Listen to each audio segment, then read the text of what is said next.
Wednesday, April the 16th. Lake level is about 9:15 and a half. It's come down a little bit since last week. Water temperature's actually come down too. It was probably 52, 53 this morning. It got up to about 58 degrees. But after weeks of saying that these fish should really be starting to come on, I'm glad to say it's happening. The past week has been phenomenal. Out of 7 days in the past week, I think we've only had one day where we haven't had a minimum of 30 bass. The last couple days, I don't know how many we've had, but it's just been unbelievable. And they're biting a little bit of everything. Even though the temperature is still, only 55, 57 degrees, a lot of fish making beds. Pretty much for the past week, I've been fishing from Baxter up to Eagle Rock. And one of the toughest days I had was, the one day we didn't have over 30 fish, was I fished around Kimberling City. And there's a lot of that moss on the bottom in certain areas around Kimberling City. But the fishing's been so good up to White, that's where I've been going every day. And, for weeks I've been talking about, I keep checking the main lake points, waiting for these big schools, the Kentuckys and smallmouths to move. Well, the Kentuckys have finally moved and starting to catch some smallmouths in with them. Now, they're not on every point, but when you find them, sometimes it's cast after cast, and it's just unbelievable how fat they are. They're ready to explode, a lot of them. Now, before I was catching a lot of fish in the creeks. I'm still catching fish in the creeks, in the sides of the points, and most of them are coming on, depending on the wind, catch them on a little split shot, a little 4-inch, like a fish doctor, centipede will work. I'm putting the split shot up about 16 inches or so from the hook. Another thing is kind of a leggy centipede that Danger Close Baits makes. That's been working real well. Now, if you get a lot of wind, it's kind of hard to fish and feel this. Now, most of these fish are from 5, no deeper than 10 to 12 feet. Another thing that's been working in the same area is a wobble head. It's, Pig Sticker makes one that's called a pig rig. Basically what it is, it's a football head that swivels. Another one I've been throwing is the Biffle hard head, and I think Chompers makes one. I don't know what they call theirs for sure. You can use a lot of different baits on it, but I'm using baits that look like crawdads. The bait that's been working best for me has been a Zoom Speed Craw. Now you can use a twin tail Chompers. I know Yamamoto's got a deal that looks like a crawdad and a slim body. That's been working for some of the guys. And you can put anything on this bait. You can actually put, on the split shot, I've actually been catching some on a Zoom Swamp Crawler. And you can hook the centipede or the swamp crawler up onto this wobble head too. What's good about this, when the wind picks up, you can fish this and feel a little better. The whole key to whether it's the split shot or the wobble head is you got to get the bait on bottom and you got to fish it dead slow. But you want to be moving it all the time.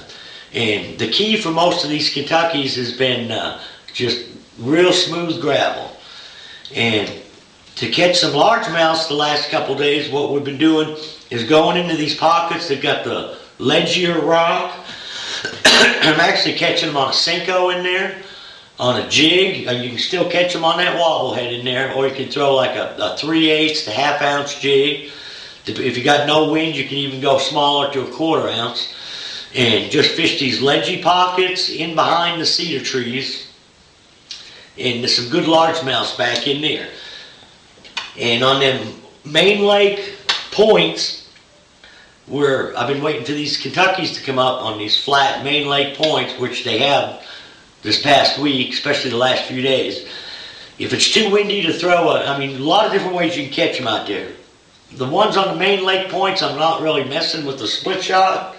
I'm catching them on like a 4-inch Kytex swim bait. Or my buddy, any kind of swim bait will work. You could use a Swim Fluke Junior. You could probably even use a 4 or 5-inch grub. That's what we used to catch them on for years before we started throwing the swim baits. Now what you want to do is set the boat anywhere from 15 to 20 foot where you cast into about 5 or 6 feet. And you got to kind of play with it to find out how much you got to let it drop. But most of them I've been keeping it just off the bottom and then a steady retrieve. the wind gets up too much to where you're having a hard time feeling, and to me, the last couple of days, the windier the better. Just pick up an Alabama rig with 4 or 5, with swim fluke juniors and Kitechs on it and swim baits, and they're actually just crushing it out there. Most of those fish are suspended, and you can even idle across some of them points, and you can see them on your electronics. Now the smallmouth, we had a couple smallmouth over 3 pounds today, but still not a ton of smallmouth. Seems like the Kentuckies come up first, which is what they usually do. So the smallmouth should be, close behind them. Something you might think about too, with the water getting into that mid-50s, it's time to have like a Zara spook or a redfin tied on as well. I've been seeing a few fish surface throughout the day, especially if we get a cloudy, calm day. I think you can catch them on the top water. But some of those fish back in those pockets where the bigger rock is and behind them cedar trees, I've been wacky rigging a Cinco, and it's like a watermelon red, a lot of the green pumpkins, a lot of the same colors you throw on the centipedes and the craws will work on the Cinco. In this one, I've got it rigged up on a mustad hook where it's got a little weed guard, and it's got a real tiny weight on it, like a 32 ounce weight. Now another way I'll also rig them is I'll put an O-ring on the bait and use like a circle hook, almost like a big drop shot hook. But I'll get into that a little bit next week about, how I rig that Cinco. But as far as the size of the wobble head that I'm throwing, kind of depends on the wind and what kind of gear I'm throwing it on. If I'm throwing it on a bait caster, a 3/8 ounce or 7/16 seems to be working real good. If you're throwing it on a spinning rod, 1/4 ounce works good so you can stay in contact with the bottom. Now a lot of these fish on the split shot, you're not even feeling them picking it up, because I think you're coming across beds, and a good indication that you're getting fish off beds, a lot of times when we get one fish hooked, its mate is with it. So many times yesterday when we was reeling one in, there was another one trying to take it out of its mouth. And that happens a lot when you're, pulling them off of beds that you can't see. So that bite is real light. A lot of times they're just picking the bait up and moving it. What you want to do is just crawl it along real slow, anything that you feel you want to set the hook. So, them fish are committed. They're staying shallow now regardless of what the weather does. With the full moon out, there's just more and more of them coming in spawn, so it's going to do nothing but get better. Next week, I think it's Tuesday the 22nd, I'm going to be doing a little workshop on Lowrance Electronics. Try to just show people what I do to tweak my electronics to make them work better for me. We're going to be doing it down there at Branson West Marine in Branson. If you're interested in going, I think it's going to be an hour-long deal. 6:30 to 7:30, and then they're going to feed us afterwards. If you're interested in going, you need to contact Jim Thompson at Branson West, or just email him at Branson West Marine and get a reservation, because I think they're going to keep it down to about 15 to 20 people so we can do kind of a hands-on class.